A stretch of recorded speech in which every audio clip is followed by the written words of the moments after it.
So friends let's start the video without wasting any time. तो सबसे पहले markets के ऊपर बात करते हैं, नेस्डेक के ऊपर बात करते हैं। बिकॉज नेस्डेक की तरफ से हमारे लिए तो एक खुशखबरी है, ये आप मान के चलिए। बिकॉज कल ग्लोबल स्टॉक सोर आफ्टर यूएस जॉब्स डेटा पार रेट बिट्स। यानी दोस्तों हुआ क्या, कल यूएस के जॉब के डेटा निकल के आने वाले थे एंड वो जॉब डेटा अच्छे निकल के आए। इसलिए मार्केट्स में कल आपने एक बड़ी तेजी देखी है। हम बात कर रहे हैं यूएस मार्केट्स के बारे में, अमेरिकन मार्केट्स के बारे में। तो बेसिकली कल हुआ क्या, the MSCI all world index jump 1.3%, wall street S&P climb 1.5%, Dow Jones average 1.6% and Nasdaq composite rose 1.3%। तो कल एक बहुत बड़ी रैली आती हुई देखने को मिली वॉल स्ट्रीट के अंदर। बिकॉज कल जो जॉब डेटा निकल के आए वो अनडाउटेडली बहुत अच्छे थे। जो कह सकते हैं कि सबसे पहली बात तो इन्फ्लेशन के जो काफ़ी बातें चल रही है उसके ऊपर, एंड डेफिनेटली फेडरल रिजर्व ताकि और एग्रेसिव ना हो इसके लिए। तो कल जो डेटा है उसको सबसे पहले दोस्तों हम समझ लेते हैं, बिकॉज ये बहुत इंपॉर्टेंट है समझना कि किस प्रकार का डेटा है। सो फ्रेंड्स देखिए हुआ क्या, US jobs data, American hiring stay brisk as employers add 2,23,000 jobs in December as economy remains healthy। ये बात सबसे इंपॉर्टेंट है, ये बात आप बिल्कुल नोट करके चलिए कि क्या कहा गया है, इकोनॉमी रिमेन्स हेल्दी। बिकॉज 2,23,000 दोस्तों जो जॉब्स है वो ऐड होती हुई नजर आई है। एंड अपने आप में ये बहुत क्रूशल हो जाता है कि अगर इस प्रकार से जॉब्स ऐड हो रही है, एंड क्योंकि देखिए इन्फ्लेशन है, अनडाउटेडली मंदी है, बात होती है रिसेशन की, ठीक है, तो वहाँ पे ले ऑफ्स हो रहे हैं। लेकिन अगर जॉब डेटा दिखाता है कि 2,23,000 जॉब्स ऐड हुई है रेदर देन कि यहाँ पे अनएम्प्लॉयमेंट जो है वो बढ़ रहा है, तो ये अपने आप में एक अच्छा आंकड़ा है undoubtedly for the US economy. और यूएस इकोनॉमी अगर चल गई तो डेफिनेटली अमेरिकन के साथ साथ जो भी वर्ल्ड की इकोनॉमीज होती है वो भी आपको बढ़ती हुई नजर आती है। स्पेशली हमारे मार्केट्स की बात करें तो वो भी एक पॉजिटिव मूड में ही है। नेस्डेक की तेज़ी के कारण, डाउ की तेज़ी के कारण जो हमारा एसजीएक्स निफ्टी है वो भी ऑलमोस्ट 150 पॉइंट्स ऊपर ट्रेड कर रहा है। एंड डेफिनेटली अगर आप उसको क्लोजिंग से मैच करेंगे तो वो तो और भी ज़्यादा हायर है। तो ये एक अच्छा सेशन हमको कल यानी मंडे को, माफ़ करेगा कल नहीं, मंडे को देखने को मिल जाएगा। अब दोस्तों बात करते हैं टीसीएस के ऊपर। तो अर्निंग सीजन स्टार्ट हो चुका है एंड डेफिनेटली टीसीएस अपने नंबर्स पेश करेगी on the 9th of January, यानी मंडे को टीसीएस के आंकड़े आ जाएंगे। टीसीएस के दोस्तों नंबर्स का एक प्रीव्यू समझ लेते हैं। तो यही माना जा रहा है कि म्यूटेड रेवेन्यू ग्रोथ रह सकती है और सीजनली एक वीक क्वार्टर रहेगा। अब ये माना जा रहा है कि एनालिस्ट मान के चलते हैं कि जो सीसी ग्रोथ है, कांस्टेंट करेंसी ग्रोथ, ऑलमोस्ट 1.9% पे रहेगी क्वार्टरली बेसिस पे। एंड डेफिनेटली बहुत ज़्यादा ग्रोथ आपको देखने को नहीं मिलेगी, यानी आईटी के अंदर जो पेन है वो अभी भी रहने वाला है, यही मान के चल रहे हैं सारे एक्सपर्ट्स। सो समझिए ये एक सीजनली वीक क्वार्टर है। जो टीसीएस के नंबर्स की बात करें तो वो 2.9% क्यू ऑन क्यू माना जा रहा है कि ग्रोथ दिखा सकते हैं रेवेन्यू पे, और नेट प्रॉफिट जो है वो करीबन 7.8% क्यू ऑन क्यू ग्रोथ दिखा सकता है।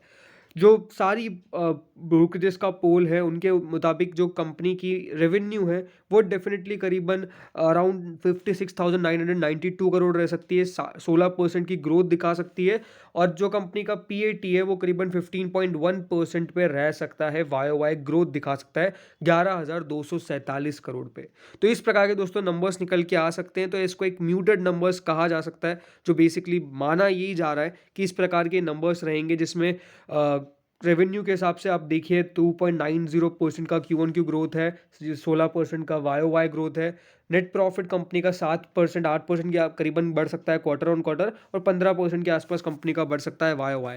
लेकिन कंपनी के मार्जिन में थोड़ा सा पेन दिख सकता है, 80 basis point Q on Q जरूर बढ़ सकते हैं लेकिन 23 बेसिस पॉइंट घट सकते हैं, ये माना जा रहा है करीबन 24.80% पे। और ये जो एक्सपर्ट्स है वो है दोस्तों Nomura, JP Morgan, Kotak institutional equities. तो इस प्रकार के बेसिकली नंबर्स निकल के आ सकते हैं। डेफिनेटली मंडे को आपको सबसे पहले चैनल पे हमारे मिल ही जाएगा कि क्या नंबर्स निकल के आए हैं टीसीएस के।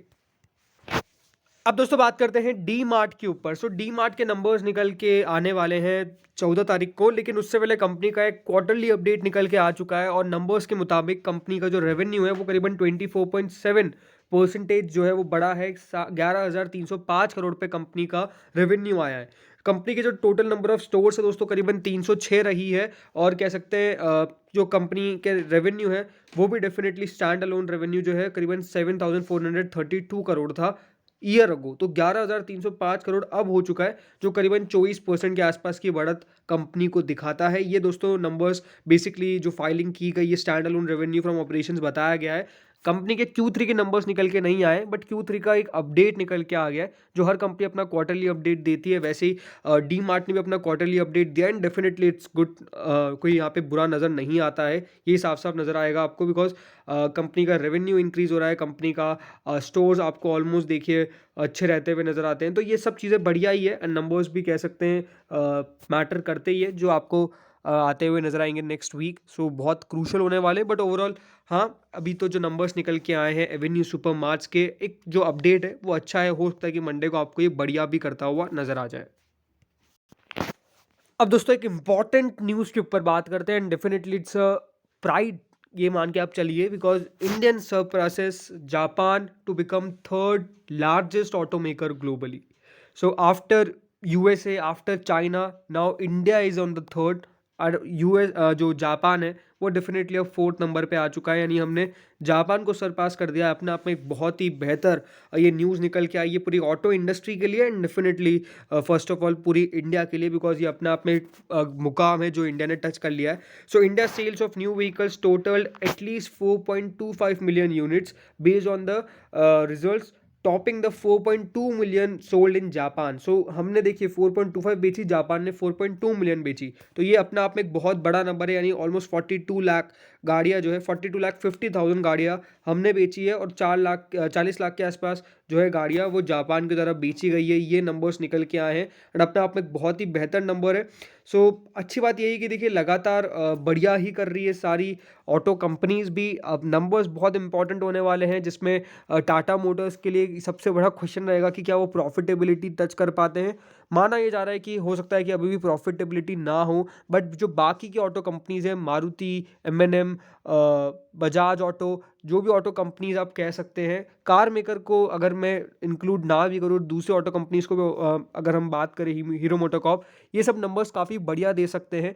एक ही कंसर्न रहा है जो है शायद तक आइशर के साथ, कि आइशर के नंबर्स किस प्रकार के निकल के आते हैं, जो उनके बाइक बिक्री के आंकड़े हैं, वो बहुत इंपॉर्टेंट होने वाला है समझना। बट ओवरऑल यही माना जा रहा है कि ऑटो इंडस्ट्री के लिए कोई रिसेशन वाला टाइम नहीं है, उनके लिए उनकी गाड़ियाँ अच्छे से बिक रही है एंड यही दोस्तों आपको डेटा भी शो करता है कि अगर हम जापान को सरपास कर रहे हैं तो डेफिनेटली अपने आप में एक बहुत बड़ी बात है ये।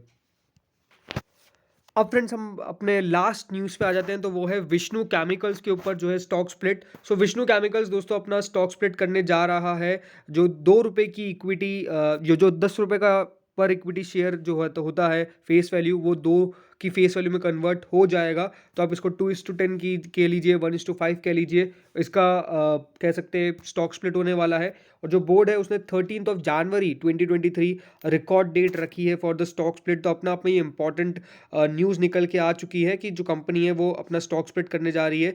सो ओवरऑल यहाँ पर आपको 5 इक्विटी शेयर्स मिलेंगे अगर आपके पास 1 इक्विटी शेयर उसके बदले है। तो ये बहुत इंपॉर्टेंट न्यूज़ है अपने आप में। देखिए बहुत ही बढ़िया शेयर रहा है विष्णु केमिकल, और अब स्टॉक स्प्लिट करने जा रहा है। अब ऐसा भी नहीं है कि देखिए स्टॉक स्प्लिट अगर उसके बाद बाय करने में वो स्टॉक सस्ता हो जाता है, ये बात ध्यान रखिएगा कि उसकी फेस वैल्यू टूट रही है तब जाके दोस्तों स्टॉक स्प्लिट आ रहा है। और अगर स्टॉक स्प्लिट ना भी आए, बोनस आए जिसमें फेस वैल्यू ब्रेक नहीं होती है, उसमें भी ऐसा नहीं है। जो number of existing equity shares है उनकी वैल्यू इंक्रीज हो जाती है, जिससे कंपनी की ईपीएस पे भी असर पड़ता है, राइट। तो ये बातें हैं जो आपको समझनी चाहिए। बट ओवरऑल ठीक है, विष्णु केमिकल के द्वारा स्टॉक स्प्लिट किया जा रहा है, जो अपने आप में एक इंपॉर्टेंट न्यूज़ है। तो फ्रेंड्स इस वीडियो में इतना ही था। होप सो वीडियो बढ़िया लगा होगा, अगर लगा तो लाइक कर दीजिएगा, चैनल से पहली बार जुड़ो सब्सक्राइब कर देना। Thank you friends watching this video.